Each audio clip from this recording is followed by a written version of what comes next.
Tonight, we continue. Paul Langendorfer will be our moderator.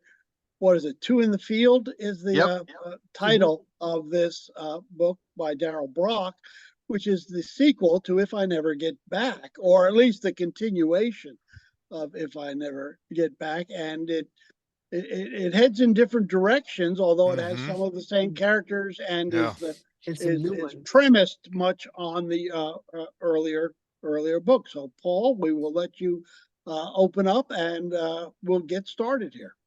Sounds like a plan. Well, I talked a little bit before we actually started, and this book is a hard one to do. So this may take 15 minutes. This may take 45, may take the full hour. I don't know. It's hard because we are a baseball group, and there's not a lot of baseball in here, as if you want to really be frank. So that's exactly right. Yeah. I'll kind of give you just kind of my thoughts about how we want to proceed, and then I've got about 4 sections. I'm actually going to do it a little bit different. I'm just going to throw things out there. I'm not really going to go chapter by chapter. There is one chapter that I'm going to look at, and that's the first chapter, but I'm going to do that last because why not? So the first question that I had, well, first of all, my opinion, my thoughts on the book. It's the second time I read the book, and I found it very the same as the first time. I kind of feel in some ways this book had the problem that some books have, where they're like, that's a really good book, you should write another, and the author's like, but okay. And they're very much where you're kind of like, you're wondering, how did you want to write this, or were you forced to write this? So the $1 million question I'm gonna start out with this and throw it out to the populace is this a baseball book?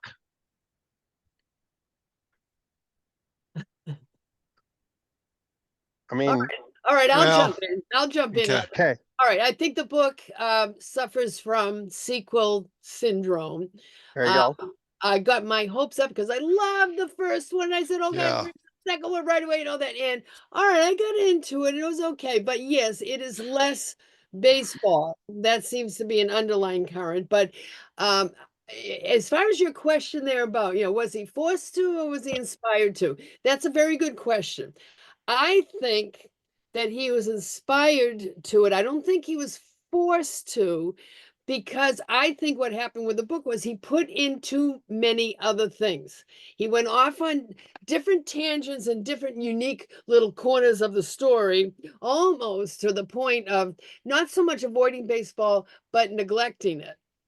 I had my hopes up for, I love Mark Twain. I think he's one of my favorite authors and characters and everything like that. And I'm welcome seeing him show up and everything, but he was slightly contrived. It was like, was he trying too hard to sneak him in there because he loves Mark Twain and he needed to get him in there? But there's all these little tangents around there, plus the romance in the whole middle of it. I mean, that pretty much drove the whole story.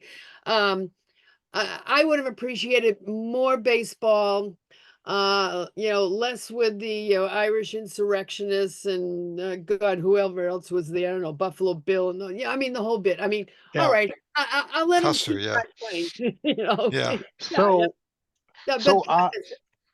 Here you go, Joanne. This is one of the things that I wrote in my feedback. I said, all who wander are not lost. However, was Sam lost or was the author? He wandered everywhere in the book. The first book had a purposeful story and a following of the stockings in their schedule. This one seemed to meander from chapter to chapter, place to place. And I also wrote person to person. We'll get into that, but I also wrote, to me, I said the baseball chapters were some of the weakest ones in the book and seemingly just tossed in there. Right, exactly. Yeah, and I think he just got really enthused with the first one, got great reviews and everything.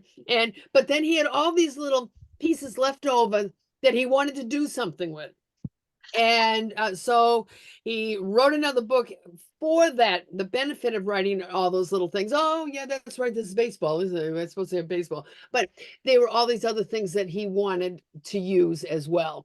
Other than that, I still read it. I did. I read it right to the end. But Yeah, I thought that was interesting when you say, was he forced to, or did he do it? I do think that he did it out of enthusiasm and over enthusiasm for other things. Yeah. I had a glimmer of hope when I loved it when he happened to see Hulbert and Spalding there along the someplace, and then they were talking about the Chicago taking the Red Stockings players. He could have done something with that. Instead, it was just thrown in there Right, for a right. couple of paragraphs, and that Yep. was it. There was Yeah. a lot of those things. Yeah, a lot of those. There was a little lot. things. You're right. There was sort of like, ooh, what about, oh, Yeah. Yeah, so, yeah. I mean, Turn around and it's all gone. You know what? You could have followed through with that. You know, what a I've great got a thing. specific example I'll cite a little bit later, but any other thoughts? I mean, is this a baseball book? Any other thoughts or ideas on that, or should we go to the games themselves or some of them? I think one of the questions when you get into sequels is it driven by the author or is it driven by the publisher? Yep, Yeah. absolutely. And this you get the feel of the publisher pushing that Darryl didn't really have a fully thought through idea outline for this book. And to Joanne's point, he had a whole handful of pieces that he tried to cobble together as a novel. Yeah. Mhm. I think the problem, and I mean, this might be a little disjointed, but the problem that I had with part of that too is I felt in a lot of ways it was a retelling of the same story. Especially Mhm. with McDermott and LeCaron. Like I was honestly, and the fact that LeCaron couldn't seemingly die. Yeah. I was very much like, I don't want to sound callous, but these characters were not super fleshed out.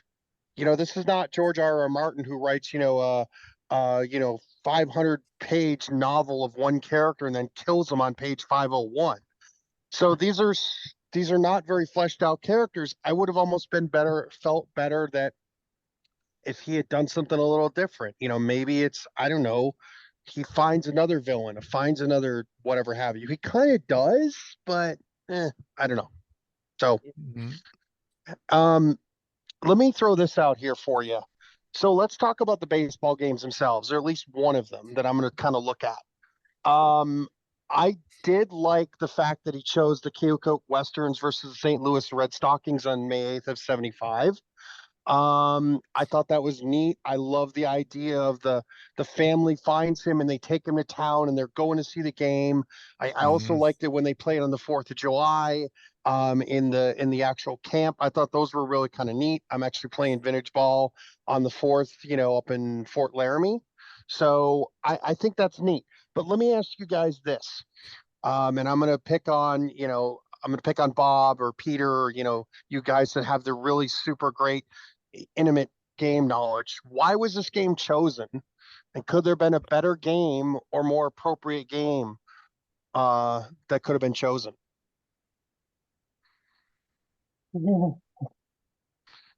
My That's a first great thought is he question. was in the Yeah. Midwest Yeah. and he wanted to keep That's it in the right. Keep it Midwest. in the Midwest. Yeah. Okay. And Keokuk was always, it's a great sounding town name. I mean, the only other time you hear it is in Music Man at the end of 76 Trombones. But nevertheless, uh, uh, it, it was that National Association feel about it.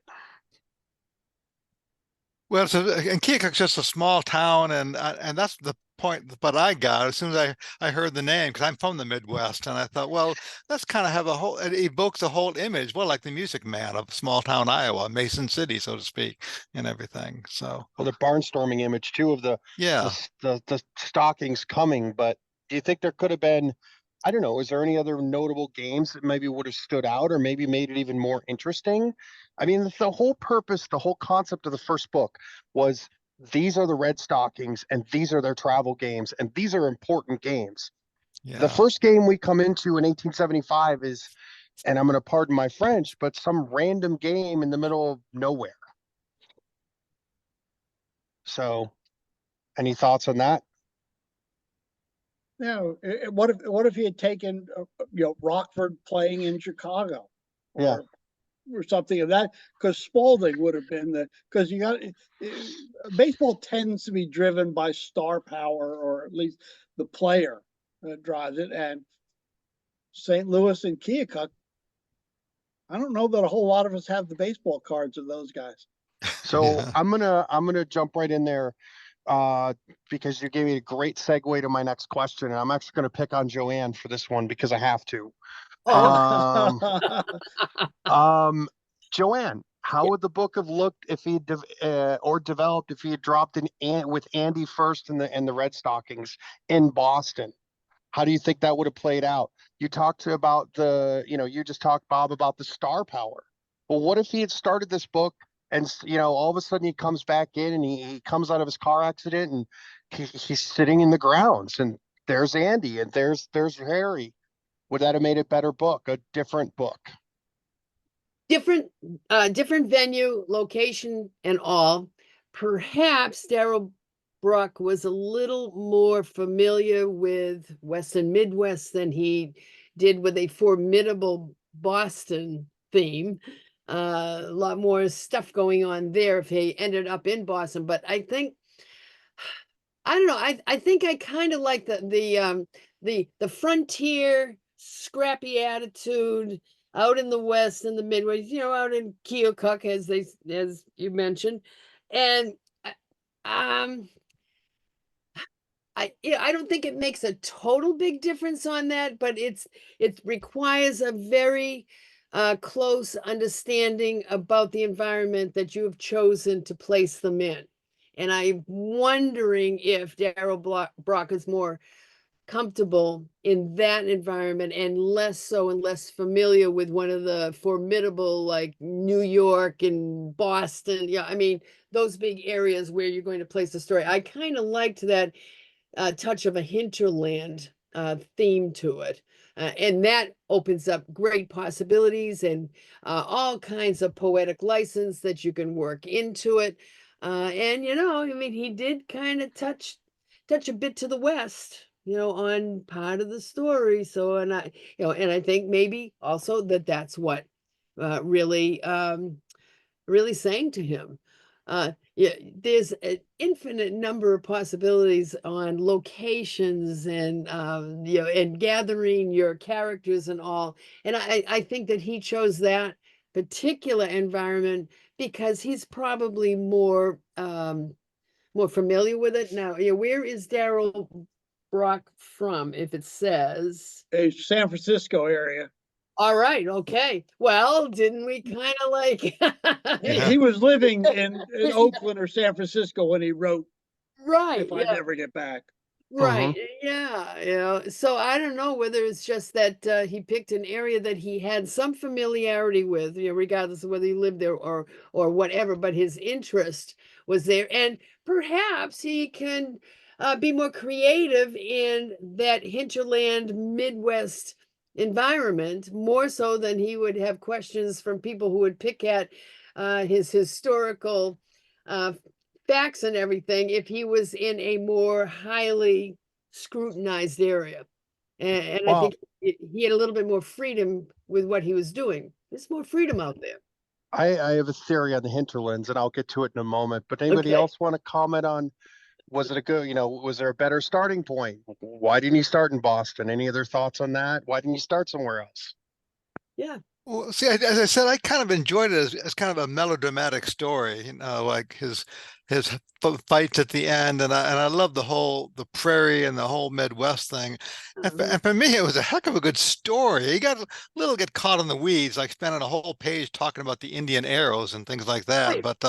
But I don't think it would have been nearly so well if it had been, as Joanne said, started off in Boston. I mean, I like the way it started, with the car crash and all. Well, Jack, I don't know if you were in the room when I said this, but to me, it read like a pulp novel. Yeah. Very much and no offense, Joanne or any other ladies in the room, but there's these books that they're called like men's adventures. I don't know if you guys are familiar with sure. them. I know those. Where it's like, and they're basically like, shoot them up and whatever. And they're just like an old Western. I mean, that's how it read to me. It was like an old Western or a Zane Grey type of thing. Zane Grey, I was just going to say Zane Grey, whatever. right, it just read like that, like kind of this, story. It was hard to moderate because I didn't, on the first book, I took a ton of notes. This one, I took like 4.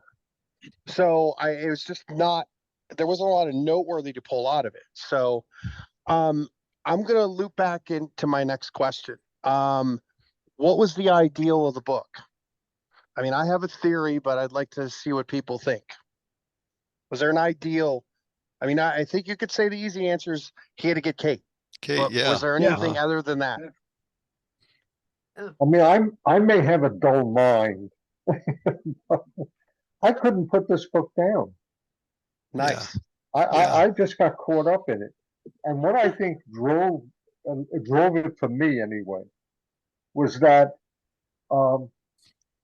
he went into all of these different well, for example, when he's riding the rails, Mhm. and he's you know, he's the 19th century hobo, you know, Yeah. and he's riding the rails, and he's telling you like he's telling you many things that is all about that life. Mhm. You know, all of the socialization among the vagabonds that are on the road, and he's giving you a kind of picture of that era of the 19th century and what it was kind of like for so many people that were running from the railroad police and dodging that. He had it. He had to kind of somehow get back to Mark Twain, you know, and he manages to do that, you know, because he wants to get to Boston and, you know, and all of this. So there's a kind of geography at play there. But all of those episodes and all of that information, I found to be fascinating. I've been to Saratoga, New York, and I know, Yep. What that's about. I'm not a horse player, but I go there at a time when the races are not on, and I've been in the town a few times, and it was very relatable to me, and I could just picture the architecture in town, and I could picture the places that he's talking about, and Morrissey's place and all of that, and the gambling techniques, the Mhm. con games, all of the trickery. I found that to be absolutely fascinating, and The Pharaoh. he just And like seemed to expose all of that. You know, I loved how he did Pharaoh. Like I'm a big fan of Doc Holliday. And obviously Doc Holliday was a huge Pharaoh player. I never understood how Pharaoh was played. He actually showed me how. I also think the one thing you might, for you, Peter, how everybody cheated, like how you cheated at cards, all these right? different little nuances of it. So I'm going to just throw this out here. This is a note that I took that just segues right into what you said. I said he captured the images and the feelings of the society of the day. You have the tramping, the laying off of the railroad workers. What I thought was neat is it's the dirty, unseen side of the golden spike. So we always think of this beautiful, oh my God, the East comes to West. It's golden spike. It's a great ceremony. He captured the dirty, ugly side of what we saw. I wrote this quote down. Veterans who tramped at Gettysburg and Antietam now tramp the whole country, and instead of building railroads, they swarmed over them. So the other thing that I thought when talking about the images and feelings of society of the day, and I wrote down just this, and it's just kind of, we talked a little bit about his characters. Characters were good, not great. They were wooden in a lot of ways, but to me, they fit because they were part of that same story. They were a microcosm. You have O'Neill City, you have the gold miners, you have the Pennsylvania miners, you have Kaija, you have Link, you have Nula, Goose, the aerialist, the balloonist, you have Saratoga Springs. Mhm. These people are all part of what it was. And what I took out of the book, and I'll throw this guys out to you, is I said, was the book a microcosm of the whole of Manifest Destiny? In a lot of ways, it was west to east, but was it Manifest Destiny? Every one of these people, in my opinion, was a character in the great circle of Manifest Destiny that we saw in that country at that point. So any thoughts on that one? Well, obviously, everything that's driving him, is driving him is Cait. He wants to get, back to Cait. And he has this long stay in Saratoga, and there's a long stay here, and there's a long stay there. But he's trying to, kind of mend the fences, get in with the colonel there that's, running the encampment out in in Nebraska, and you know, and then they manage to actually, uh, you know, uh, make that a more complicated situation when he gets there and finds out that the boy is now, Tom is now missing, and has been taken by these ruthless guys, and and that further complicates everything, and she must go along. And then his whole approach to Custer, and I found that very interesting. And interesting to know that, for example, that was Custer's brother at that fort. He probably had some, knowledge of that. I was kind of surprised, given when he wrote this book, that, in fact, Jonathan is on here tonight, to find out that he, as an author, at the time he wrote this book, understood that Benteen, one of the Custer officers, one of the other leaders of out there under Custer, had his baseball team and all of that. And I thought that was, pretty revealing, that he was really, in many ways, doing his homework. And because that was a kind of more obscure piece of information at the time he wrote this book. So, Peter, I'm going to ask you a direct question, because that's my next thing. Is I said the historical figures of the book, this is the strength of the book. He did it well in the first, but I almost think he did it better here. So my question I wrote Custer was a rock star of the plains. He mentions that, like the rock stars of the day. My question to you, and I'll pose it to you, Peter, and then we can go around, that I wrote down is, was Sam right to tell him about Little Bighorn? Say that again, Paul. Was Sam correct or right to tell him about Little Bighorn? He says it in the very end. It says, hey, by the way, next year, don't go to Little Bighorn. Don't split your forces. What do you, I mean, that's the butterfly theory. Do you think Sam was right to do that? And a better question, even still, if we want to go down that rabbit hole, is, what do you think happened? Yeah, I mean, the idea that he thought he may be able to change history, I don't know, about tipping off Custer, about what to do or what not to do. It was a little bit revealing. I mean, I don't know. It was a little bit far-fetched. I don't know how you change, I don't know how you change history in a sense, in such a big way. Well, I'm going to throw this out real quick.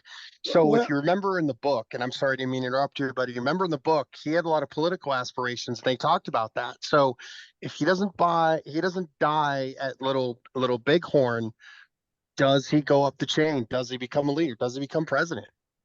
Well, when I think of Little Bighorn, I always link it to the founding of the National League, because it occurred a couple months back before the season started, with Holbert's new invention of organization for baseball. So I don't know if Darryl was thinking of volume 3, and he had this nice little segue to move in, come back to Little Bighorn, and see how it moves into how the characters move to Chicago, perhaps. See, I liked it. You brought that up, Paul, but that was one of the things I really thought was kind of a neat touch. I mentioned how he saw Hulbert and Spalding and Deacon White talking there. I thought that was kind of cool too, to throw some real history that we all know right in the middle of it. And just like he didn't really pursue that scene with the baseball guys, he didn't really pursue that naturally with Custer, but it was just thrown in there. But I thought it was a nice touch. And like Peter, I just enjoyed the book too. You know, I kind of, like you said, it was a pulp novel. I expected, you know, Cait to be out on the rails with a guy with a big mustache, you know, Dudley Do-Right coming to the rescue here and everything. It was that way, but it just made for a good story, and I liked it Yeah, in a way better than the first one. I agree. It was a good story, and I'm not Yeah. trying to slam the book. I'm just trying to think of things, for lack of a better word. So, I yeah, I like what you said though, Jack, about contrived, and I think that might have been my only thing, is that I maybe can buy in the Mark Twain a little bit, because he was, you know, he's like, he idolizes Twain, and I'll get to Twain in a moment, but I felt like in a lot of ways going and find, you know, hey, wait, where can I? Oh, Custer. Yeah, Custer's got to be out here somewhere. Let's go 400 miles to Right. find him. Find him. Yeah. Like, hey, this kid could die any moment. Yeah. So let's go 400 miles to say, hey, Custer, will you please help us? Like, that one just, I don't know. I feel like that was a lot contrived just to go, who can I get in this book? Custer. Yeah. Yeah. So I don't know. That was my only issue with Custer, but any other thoughts on Mr. Custer? When I was much younger, and I was, I guess, a young father at the time. My boys, my oldest boy particularly, was getting involved in scouting, and I became a little bit interested in American Indians, and I read the book Hanta Yo. Which did you? I see you're reacting, Joe. Yes. And it was a kind of you know, a remarkable book that told about the culture of the Plains Indians and so forth. And he gets it, and he's this whole piece of his book, of Darryl's book, that gets into this fellow who's a kind of feminine warrior in a sense. You know, he gets into being a kind of a medicine man, and there was a parallel there to what I had read in Hunter Yo. It was a very similar type of thing where Huh. the guy, you know, if you want to say a homosexual Indian, you know, at the time, and something, he had a special place in his tribe, and he had certain status because of that. What, you know, what he was able to do and cure things and so forth and so on. And I found he went right down that road, and he you know, explored that. I almost had to wonder if he had read Hunter Yo, you know, to you know, to get that piece of information. Yeah, that's interesting because I think maybe Hanta Yo also has been an influence on other writers in other places. It's a bit of a classic. I read 1,000 White Women, I think is the name of the novel, and actually there was a bit of Hanta Yo in that. And that had also to do with the Plains Indians. Right. So, you know, perhaps part of the research that these people do, and they grab onto a subject that's really interesting. Oh, I'm going to work in what I've learned from this. Yeah, So same themes. Yeah. I'm going to ask you this. I don't know, but I've never read Hunter Yo, but do you have any idea by reading that book how the Indians, Plains, whatever have you, accepted, for, like you said, for lack of a better word, a homosexual Indian? I mean, was there acceptance? Was there? Yeah, Well, I felt it was. I felt that there was a place in the tribe for them, and interesting. and that the Sioux had Indians, Plains Indians had that kind of worked out. And for all I know, that might have been universal in Indian culture. I'm not sure. You know, American Indian culture, but it was, you know, there was just so many things that he latched onto and told the story about. Mm-hmm. And you know, with some real historical, um, in a sense, historical accuracy. You know, the balloonist. I mean, it just went on and on. It just, you know, he had all these twists and turns, and all this while, of course, he's kind of going 100 miles an hour because he got to get back to Cait, and he's got to, you know, succeed in what he's doing and get the colonel's money back, or get the money back that they were gypped Right. from, and so Mhm. forth and so on. So it was interesting. So I'm going to throw this out here. Joanne, you mentioned him earlier, Mark Twain. Yes. Obviously, this is the second thing we see Mark.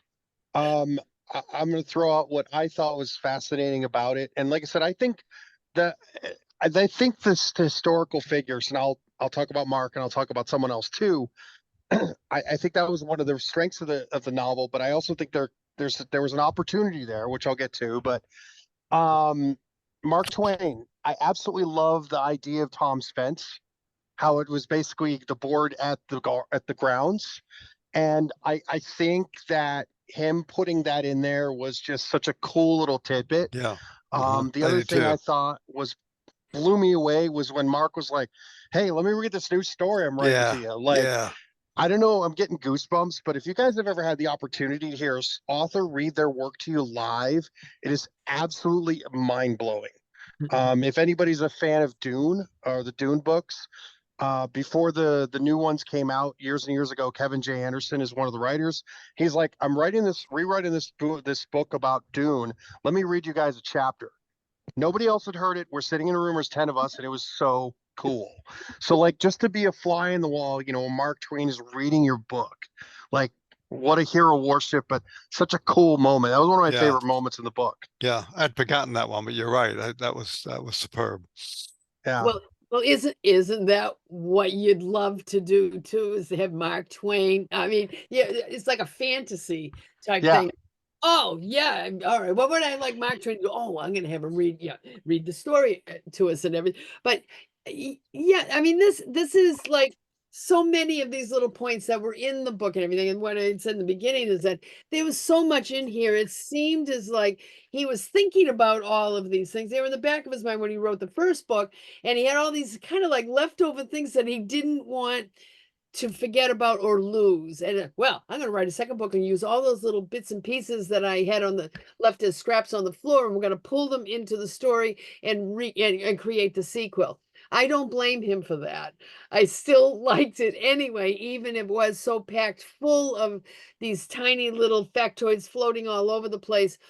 You just had to, I think, take the book, not so much slowly, but in increments in order to digest so much of it. It's like this potpourri of ideas. But I wished he had written a third, another sequel to this. I think he probably could have come up with a lot more ideas and worked them all out, unless, of course, he just decided that this resolved the story as it was.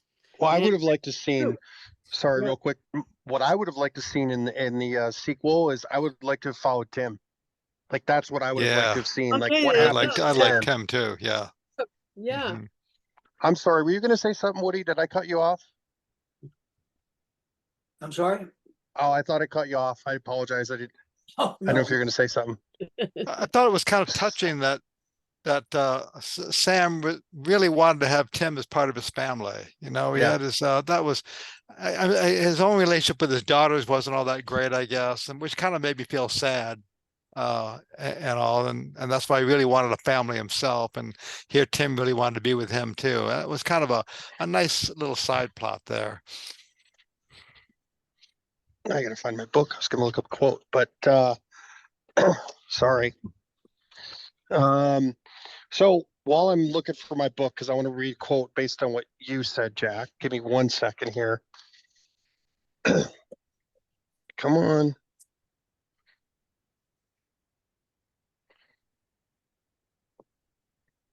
We'll have a word from our sponsor now.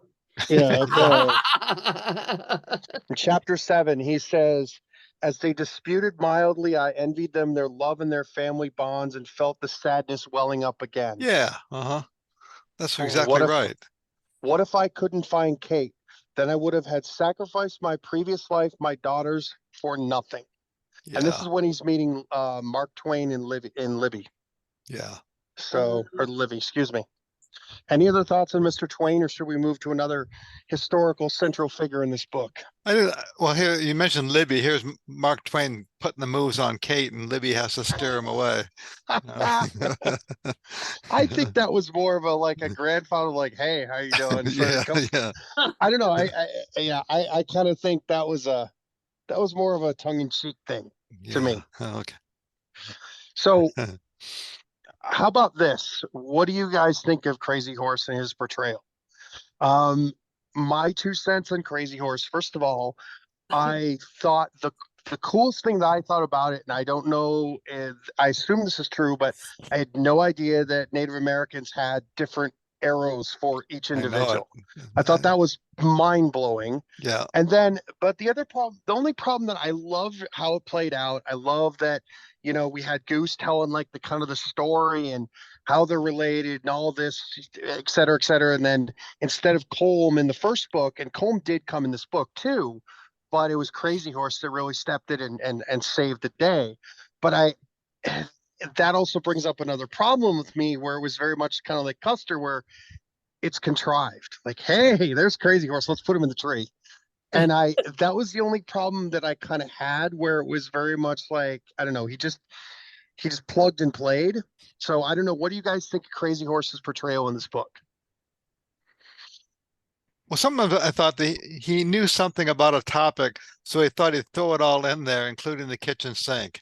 And when you talked about the arrows, well, I said earlier, he went on and on about the different arrows, which I thought was intriguing, but it's just a little too much. I thought he didn't have to go into all that particular detail.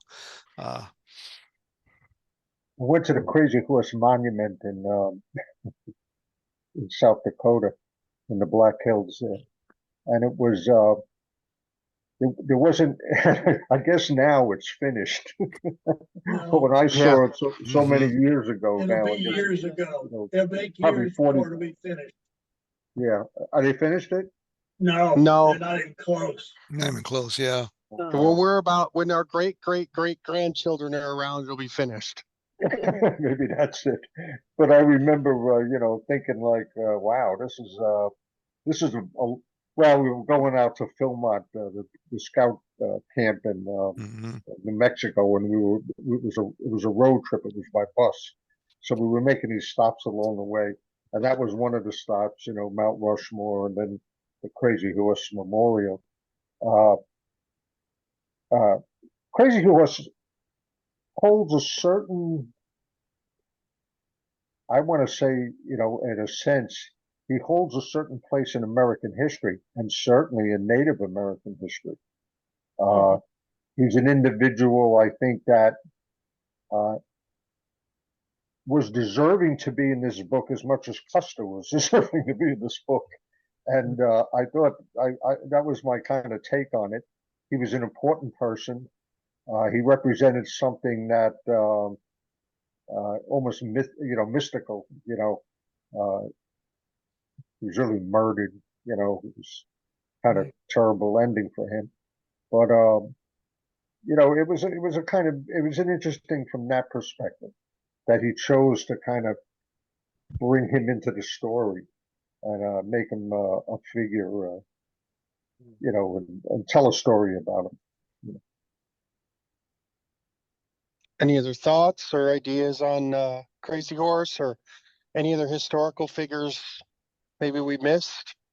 I think that that is another example of one of those little historical factoids that Darryl Brock really liked, and he just wanted to get it moved in there. It was like he was throwing all of his favorite stuff into the book and didn't want to leave anything out. He probably had a great interest in Crazy Horse. He probably had a great interest and a great love of Mark Twain. And I just think he had all of these things that he wanted to include in the story, in about, well, for instance, like telling,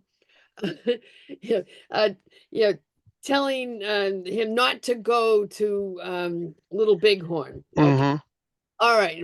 Well, I think that was for the benefit of the readers as being in on something. I know something. Yeah, right. Yeah, I like that. Yeah. Yeah, and I think that just engages the reader, saying, I know what's going to happen to you. Yeah, yeah. So, that's exactly right, Joanne. Yeah. I love that part. I do too. I did. I like that part too. Yeah. And And hey, Custer, bye-bye. But I think I Yeah. think many of the things that were in this book, much, much more than the first one, it was all these little bits and pieces that I think he may have even been thinking of using in the first book in some of them, but was disappointed that he couldn't work them in. And so you do a sequel. And to use up those bits and pieces, perhaps, that you couldn't get into the first one. The first one was sleeker. It was a lot more baseball, which is really great. And perhaps he just couldn't figure out how to get Crazy Horse into the first one. But once he was let loose for book 2, all bets are off. And I think he had a lot of fun with it. I had a lot of fun reading it. I thought it was great. I think what's that you mentioned it about, letting the reader in. So Yeah. I read comic books, and one of my favorite comic books is Deadpool. And what Deadpool does, for those of you who don't know, he actually always breaks the fourth wall. So he will talk to the comic book reader as in like, hey, and if you've seen the movie, he does it too, but it's kind of that little thing where you're talking about, Joanne, where it's like he broke the fourth wall by saying, hey, don't go to Little Bighorn. Hey, wink, wink, nudge, nudge. Yeah, hint, hint, hint, hint. Yeah, So exactly. No, I did. I did like that. But it is. I mean, I will forgive Darryl Brock for putting all these little factoids and bits of history and throwing it all in like it's a giant mishmash and everything, because I really think that he had it in his mind that he wasn't going to do another sequel after this, wasn't going to carry it beyond, or if he, just figured he's got to use up all those things he had a hell of a good time looking up and thinking about. Like, so here's something I'll throw out, and this is kind of a critique. And I think this is also, I would even say it's a critique. I think it's more of a missed opportunity. So we talked in the first part about, is this a baseball book? And he talks about, hey, these are all these cool characters that I found and I threw in my book. Here's a missed opportunity. Why not have a baseball player that is out there that you've never discovered, you haven't talked about? We've talked about the Stockings. So why not throw somebody else in there, and there's your historical figure. Point in case, Pud Galvin was in the St. Louis Browns. His debut was May 22nd, 1875 for the St. Louis Brown Stockings. He looked at the stadium for St. Louis. So why not use somebody like Pud Galvin? Why not, if you're lacking in the baseball avenue of this book, then introduce a figure that's a baseball figure that your baseball readers will fawn over. Thoughts, ideas? I think he ran out of gas when it came to his interest with the baseball aspect of it. Really? Yeah. Wow, that's interesting, why Joanne. I think he was loading in all these marvelous other characters, but his deep interest in baseball, he used it in the first book, but I think he ran out of gas on it. That's where all the other ones came in. I'll go to something, something really basic. I remember several years ago, I guess now, I don't know, maybe 7 or 8 or 9 years ago, I read Bud Fowler's biography. And I remember thinking to myself when I read the biography, gee, if I ever had to come back as a 19th century player, I'd like to come back as Bud Fowler, because he certainly went all over the United States. He was out in New Mexico playing baseball and in all the Dakotas and so forth. Yeah, he was all over the place. And I'm wondering about his selection of the name Fowler, for the protagonist in the book. It's kind of like, wow. I mean, that's a kind of like, it isn't Jones, it isn't Smith, Yeah, not that. it isn't Mancuso, but it's Fowler, and I kind of, I was kind of wondering, how did he come up with that? I hadn't thought of that. It was kind of an odd choice for a guy, given the baseball, history of it. It was a kind of odd choice. Maybe he didn't know. Maybe, I mean. Yeah. I mean, today Bud Fowler's in the Hall of Fame. Right. Yeah. Any other thoughts on historical characters or anything? I've got one more point to go over before we call it an evening. Any other thoughts or ideas on that? It is the use of the historical characters just sort of the way to get it. This becomes this traditional adventure story Mhm. as he moves from place to place and gets into some trouble, or it pushes him toward the chase, or it moves him forward to where he's going to end the book and whatnot. So there's Twain and there's Crazy Horse and Custer and various people that kind of are the look who he bumped into, and that's the next part of the story as he moves from place to place, chasing as it goes through. It's more, it's very traditional and almost Raymond Chandler-esque without the murders in there. But that's how his stories were always put together. Introduce a new character and see what kind of trouble you get into, and you solve that one and move on to the next one as you keep the story moving. And that's how he kept the story moving. As he moved from place to place, he focused on somebody they could bump into or have some historical connection to move the story forward. Well, I think on that sentiment, and it's been a while since I read the book, but I can say this, I think that's a hook for the reader. And when you say that is basically when you read that book for the first time, you read it and the first, character you run into in the first one is Mark Twain. So then you need to go ahead and your mind says, oh, cool, he's meeting Mark Twain. Is he going to meet anybody else? Who's he going to meet? So you're kind of like, you keep that hook going, you keep rolling, keep reading because you want to see who's going to be there. Who else is coming in? How's he going to write them? How are they going to be? Like we talked about in the first book, I kind of thought, I don't know who Sweezy was as a human being, but I personally thought he was kind of an ass. He may be the nicest guy in the world and have, 15 grandchildren, but when I read him, he was an ass. So how is he going to portray these characters? Well, let me throw out my last point and, we'll get going. I'm going to read. So it's part one is called Seeds. And I'm actually going to just look at the first chapter.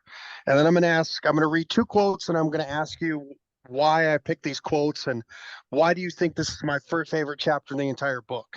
So it's going to be a little Q&A here or whatever. But I said, you really don't want to be in your present life, do you, Sam? As the psychiatrist says this to him. Mm-hmm.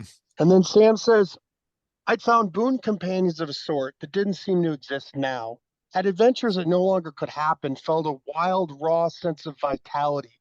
My emotions were sharper and grander, my senses fresher.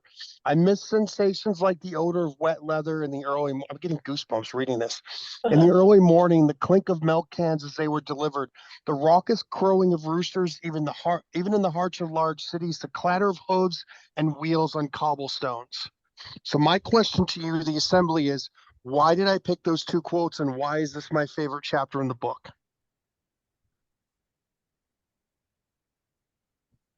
Because it takes you back there. It Okay, immerses you in a time and in a space. you're right. That's what I love. There's more to it, but any other thoughts or ideas? Well, he reveals his whole passion for what he's doing too. He just kind of lets the reader know that he's just not really a kooky guy, but he really has feelings for that particular time and what he wants to do and everything. And just the psychiatrist summed it up real well. He said, you don't really want to, I can't remember what the exact words were, but the psychiatrist had it all. You really don't want to be here in your present life, do you, Sam? That's exactly right. That sums it all up right there, But let me ask you a question. Does that sound like anybody else you know, Jack? Well, like sometimes all of us, I suppose, when we talk about baseball, You got it, my friend. Yeah. So give Jack the gold star. Yeah. So yeah. why is this my favorite chapter? Because you know what? In my opinion, this chapter, that statement, that's everybody in this Zoom, that's all of us SABR members, that's 19th century. Yeah. I mean, I'll speak for my own self and then maybe you guys can add to it, but I play vintage baseball and I love it. I put on a vintage uniform and I go back to 1864. I have the mustache here. You know, I got everything going on, and that's who I am. On any random Saturday, I'm Yank. So I mean, it's that, but it's not only that. It's all of us in this room. It's all of us in Cooperstown. You know, we are passionate about that era of the past. You know, you don't want to be in your present life, do you, Sam? You don't want to be in your present life, do you, Jack? I mean, Mhm. Peter, you told me you want to be Fowler wandering around out west. Yeah. And why do you Yeah. want to be that? Because you want to be that second quote, because you know what it's like. I also find it interesting that the first time, he writes that, and the first time he comes back, what does he hear and see? Where does he wake up? Oh, what, you mean, when does he wait, when he goes back? in Yeah, when time? when he wakes up after the car accident, when he's back, where is he? He's in a field. Yeah. In a But field, what right. specifically is going on in that field? Do you remember?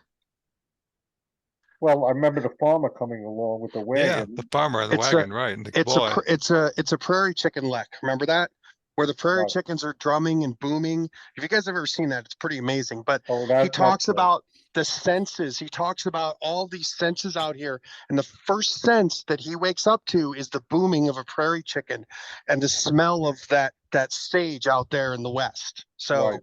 why do I love this chapter? Because it's all of us, because he's writing, and I feel like this is him too. This is where I want to be. This is how I want to be. It's that simple life. It comes back. The whole story is this manifest destiny to me, this simple life, this Yeah. wholesome life. He gets back to Cait, that wholesome, simple life. He's out there farming. So I don't know if you guys want to make any comments on that. That might be a little wax sentimental, but I Yeah, love that yeah. part of that book. So Yeah. Well, what's I'll put that? it to you. I'll put it to you this way. Probably more than 25 years ago, Bob Bailey and I were sitting in a ice cream parlor in not too, between our two homes or near our two homes, and we're looking around. It's very crowded and very popular place. And Bob says to me, "You know, we're the only two guys in this place that are talking about Icebox Chamberlain." Yeah. Mhm. So that kind of summed it up, you know. Yeah. But I felt privileged that, in a way, you know, uh, we were the only two people in that Yeah. place talking about Icebox Chamberlain. I think you hit the nail on the head, Peter, because for those of us in this room, for those of us who play vintage baseball, for those of us that engross ourselves in learning about these things that he writes, we feel them. Like I can feel that. Like, you know, this odor of wet leather in the early morning. I will take a baseball, an old, and just throw it back and forth and smell my hands because it's the smell of leather. That's what it smells like. It's real. So, I mean, I'm going to open it up. That's all I had as far as my notes. I'm actually 4 minutes early. So I'm going to Yay. open it up to the floor and see what anybody would like to comment. Floor is open. You know, if you want to flame, whatever. So floor is yours. I just want to apologize first for coming in here. I was really ready to come in here at 8 o'clock, and I started reading the Supreme Court decision on gratuities. Nice. Well, Oh, wow. and you know what, Peter, I emailed you about I being just late. You didn't even I email just got me. into a different world, and I said, I looked at my watch clock, and I was panicked. Mhm. What does a New York City cop know that the Supreme Court doesn't? Yeah. Mhm. Anyway, Well, Paul, thank you very much. Thank you, Paul. It was great. This has been Absolutely. one of our more lively discussions Yes. I loved it. Through this, with probably the most obscure book that we've had here that is not bloody likely to be in a whole lot of baseball libraries. Hmm. But Yeah. thank you. You well prepared, good discussion leader. Paul, you did a great job moderating. Peter, Thank do you have you. anything you want to talk about to close? Yeah, so, Yeah, it's right here. Yeah. oh, yeah, playing for keeps, right? We both have that, right? You know, and this is another classic, by the way. One of the probably within the first 10 baseball history books I read, Mhm. is Warren Corbett's book. So it's a good choice. It's a great choice. It'll be really interesting to read it so many years later again. And we're looking forward to that. We have a reprieve in July, but we come back in August on the 13th, is it? Yes. Yes. Right. That's 13th. right.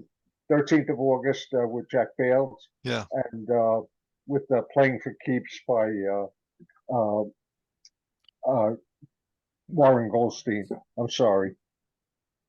And I'm looking forward to that. And Paul, you did another great job leading this discussion. Happy to do it. Love it. Let me just add the schedule as we go forward. The second Tuesday in September starts the speaker series again with Bill Felber talking about some baseball characters of, I think it's 1897, and how they fit into the history of the late 1890s as we go through it. Then later in September, Matt Albertson and the third volume on the Players League of the Rob Bauer series of baseball in the 1880s. Right. Yeah, Mhm. September is Matt Albertson with the book club again. Yep. That's the third in the of the series of 4 books. So, And this is a very good one. If you take a look at the series, the third and fourth one are much thicker. He really fills out because he just doesn't skim over anything. You feel that you know what the heck was going on behind the scenes in the Players League organization, particularly from the players' point of view, as you go through that book. yeah, Awesome. the books get thicker as they go. Mhm. They couldn't win, and we'll talk about this when he does the book. But my own theory of why the Players League failed, even though they were the best league around. But nevertheless, that will be September. But thank you Thank all. Coming. We appreciate it. Have Thank a you good very summer. much, Paul. Enjoy. And Happy. if you're going to Minneapolis, I'll see you there. The 19th Century Notes comes out next Monday and will be distributed, and you get all the information on the annual meeting at the convention. But also, there's 3 research articles, and there's a good bit of information on the speaker series and the book club. Mhm. Joanne, I'm waiting for Turnstile 4. Oh, don't get me going. Yeah, supposedly it is going to be published in July, quote unquote. All right, now supposedly, but then then I had heard like a week ago, well, we're having trouble with this book in June and everything, so I hope it doesn't really mess up on the one in July. And I says, oh my God. But I will say to everybody that if you do want to submit something for Turnstile 5, we are looking forward, and we will immediately bust out as soon as that book, T4, hits the stands. Great. Have a good night, everyone. Thanks All for Take coming. care. Thank you, Thank you Enjoy. again, Paul. It Bye-bye was now. great. All right. night. Bye-bye Thanks, now. Paul. Happy See you, 4th. John. Yeah.